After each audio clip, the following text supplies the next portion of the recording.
NBA players impress their fans and earn titles. But the other side of the story is not so bright. Some NBA players almost died, and their stories have been life-defining moments for them and their fans. So let's check out the NBA players who almost died.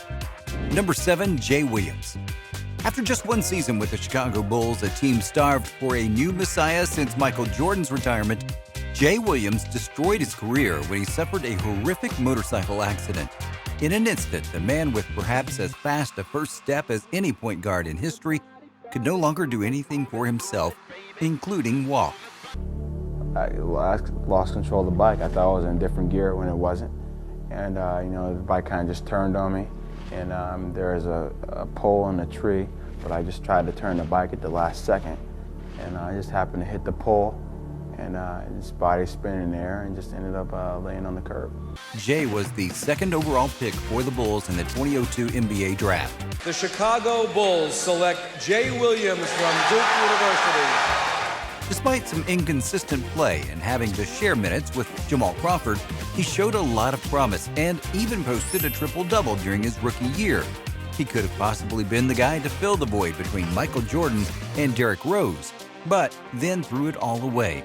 Not only was he riding a motorcycle, which was a violation of his NBA contract, he also did it without a helmet or an Illinois license. He ended up crashing into a light post on the north side of Chicago, suffering a severed main nerve in his leg, fractured pelvis, and 3 dislocated ligaments in his left knee, including the ACL. This effectively ended his NBA career, but he was very lucky it didn't take his life as well. After a decade spent recovering from his injuries, the rehabilitations, the comeback attempts, the professional forays into the seedy underside of sports agenting, Jay now works as an NBA analyst and host for ESPN. Number 6, Chris Bosh. It took a near-death experience for Chris Bosh to fully appreciate his life as an NBA star. A blood clot found its way into Chris Bosh's lungs after his 2015 calf surgery, blocking an artery. This condition, known as a pulmonary embolism, had claimed the life of 52-year-old former Blazers forward Jerome Kersey just days before Bosh was diagnosed. Moreover, the blockage was only half the problem. It also caused excess liquid to build up in his lungs, which he had to drain over the course of 4 days by attaching tubes to his chest. He returned for the 2015-16 season, but another calf injury caused another blood clot in his lungs, forcing him to sit out the remainder of the season. Later, the league declared Bosh's career over after he missed the entire 2016 and 17 season due to problems with his condition. A piece of Bosh's self-identity was being a basketball player.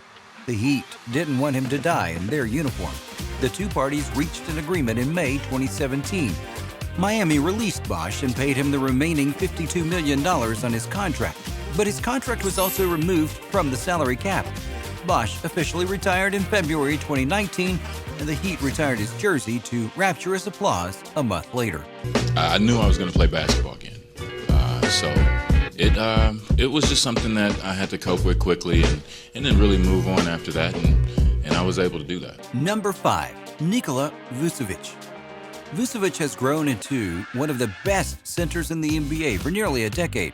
Despite playing for a franchise that is notable for its failures, his individual statistics have been excellent. In the last NBA season that was halted, he was having one of his best years. But all of this almost didn't happen, as Vucevic barely avoided death in a horrific train accident that killed 47 people.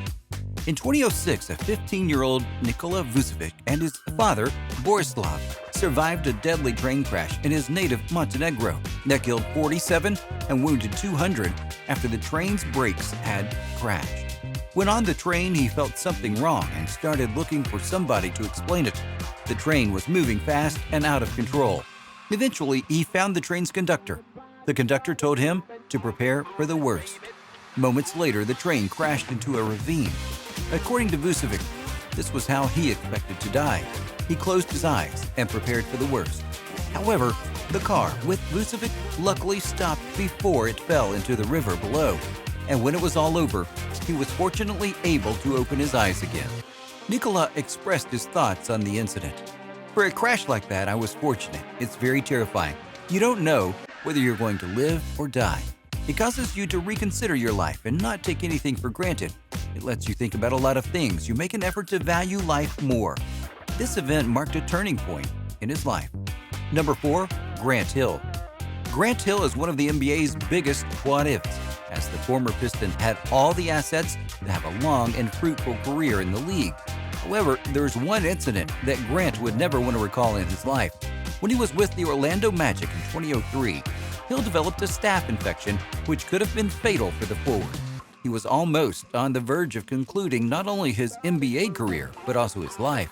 Hill was on IV antibiotics for 6 months before returning to the major leagues. When asked about his experience, Hill said, "It's one of those things you don't know where exactly it came from, but it could be deadly. It was as close as I've ever been to checking out." Number 3, Damian Lillard. Damian Lillard has worked his way toward being a superstar baller and has had many productive campaigns for his teams, but it all could have stopped before it even began over a decade ago. Damian Lillard was born and raised in Oakland, and as we all know, with all of the crime and gang activity that exists, Oakland is not necessarily the safest place to grow up. The place nearly led to him losing his life in a scary incident as he waited for the bus and he was robbed at gunpoint, which he even discussed on his song, Roll Call. It so happened that back in 2008, when the current Portland Trail Blazers point guard was waiting for a bus after training, he was robbed and assaulted by 3 men. However, Damian did not back down during the scuffle and instead attempted to tackle the robbers. As a result, one of the armed men drew his gun on Damian, but fortunately for everyone, didn't shoot him. Lillard mentions the incident in his rap song, Roll Call, where he nearly got shot in the head. This could have seen things go down a life-changing path had the incident transpired differently. It's a situation that has had a significant impact on Lillard's life and outlook. He's made the most of the opportunities that have come to him over the last decade that has seen him become a star NBA player. Number 2, Lamar Odom. Just a few years ago, Lamar Odom seemed to have it all with his booming NBA career and marriage to Khloe Kardashian. But in 2015, Odom's world came crashing down after a near-death experience at a Las Vegas brothel. Lamar Odom's 2015 illegal substance abuse is one of the most popular and widely documented cases of an NBA athlete coming really close to dying. He was discovered in a passed-out condition in a brothel in Crystal, Nevada, and subsequently was in a coma for 4 days. Doctors told him that he was lucky he didn't die. His then-wife, Khloe Kardashian, later withdrew her divorce appeal, making Odom one of the few people in history whose marriage was saved because of substance abuse. Fortunately for him, since suffering multiple strokes, a kidney failure, and fears of brain injury, he has recovered fairly well. Although he declares himself a sober person now, he still admits he's still struggling to get his life together with the constant battle against drug addiction. In fact, in his memoir, Darkness to Light, Odom opened for the first time about the intimate details of his life and battle with addiction. Number 1, LeBron James. In 2018, LA police arrested a crew of suspected burglars that included 3 teenagers and a 34-year-old woman, who was also the mother of one of the teenage men. Police believe that this crew stole more than $1 million, as well as designer watches, handbags, a vehicle, and a firearm.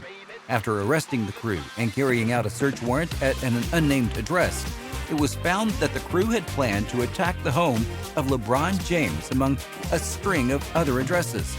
This happened right before LeBron arrived in LA. LeBron was next on the list, but police officers prevented a potential attack.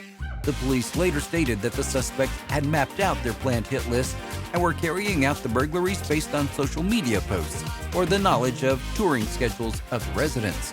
Must say, that was a close shave for King James. So what do you think? Which story on this list shocked you the most? Let me know in the comments below, and make sure to subscribe and like us. I'll see you next time on the channel, and until then, it's goodbye.